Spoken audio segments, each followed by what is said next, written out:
It's now been confirmed. Walker's, left the club permanently now. He's joined newly promoted Premier League side Burnley on a 2-year deal. It's been reported that City will receive around £5 million if the 35-year-old plays in 70% of Burnley's Premier League games next season and they avoid relegation.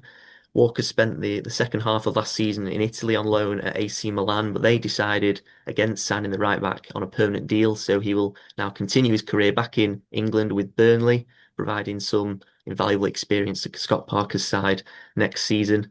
Now, a summer exit was always inevitable for Walker, wasn't it, Stephen, after he handed in that transfer request in January. Now that his permanent departure from City's been confirmed, how would you sum up Walker's time at the club and what is his legacy at the Etihad?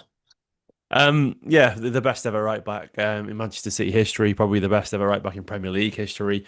A phenomenal player absolutely what City have achieved over the past, near decade or 7.5 years was it in the end? Did he say? I Yeah. think it was, yeah.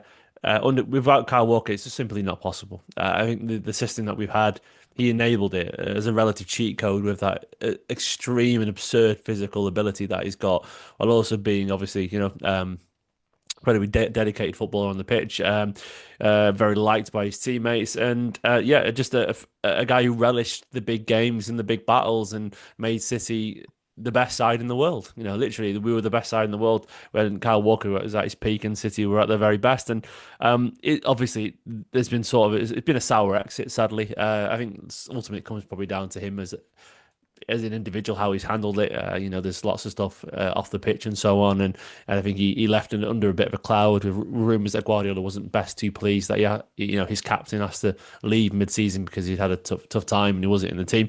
But people have every right to leave, but I do think it was a shame that that he didn't leave maybe at the end of this season with a big farewell that maybe his efforts on the pitch would have deserved, from from the home fans. But he's sort of left through the back door, alone. AC Milan went okay, not too great, and now he's left to Burnley. And look, away from the pitch, I'm not really a personal fan of how he's handled himself, but I can't deny that on the pitch, he's a phenomenal footballer, a truly brilliant one, and I do believe what City have achieved, which just simply would not be possible without him. And there's a lot of talks around City's current high line, and I mean, Kyle Walker was a cheat code in that aspect. He made it possible. You could have Ruben Diaz, who wasn't the fastest centre back in the world, and obviously City's press was better because it was younger and so on. So there was that. City were just better at handling counters anyway.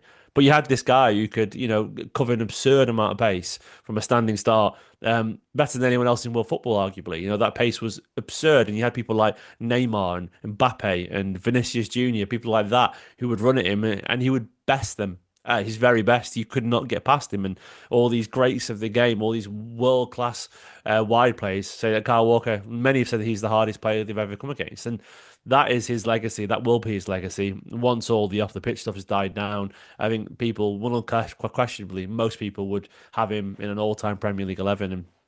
And to me, that's an incredible thing to say. And he's achieved it all.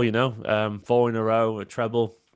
Of course, he even captained City to the Premier League at one point as well. So yeah, look, a phenomenal player. Slightly sour ending, but that doesn't undo how big a part he was of Manchester City's incredible legacy under Guardiola.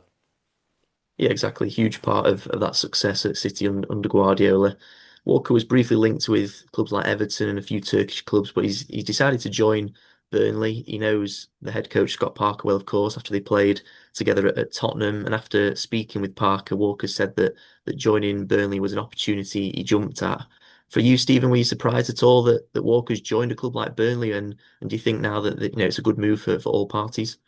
No, I think he's desperate for um to extend his stay at the top, and obviously Burnley back in the Premier League, they'll be leaning on his experience. That's the idea, and I think he sort of made it clear multiple times that he wants to get to 100 caps for England, and that's one of his aims left in his career. And I guess he will feel playing in the Premier League week in week out, if everything goes to plan, is his best chance of getting under Tuchel's kind of eye and getting in those England squads regularly. And look, I am cautious about how this will go. Kyle Walker, more than most, is such an intensely physical player. Like, I know it's sort of unfair to go, well, what happens when his leg goes? But Kyle Walker, his legs, they weren't everything, but they were a lot. He was an incredible runner, incredible athlete, and he wasn't always the most switched on defensively, probably because he didn't have to be. You know, like when you've got that absurd pace, you don't have to worry about being 3 or 4 yards behind your defender because you can catch up to him anyway. Sorry, your attacker. And what we've seen over the last 2 years is that he's not reacting anywhere near as fast as he used to, and he's just because he's not in the right position in the first place.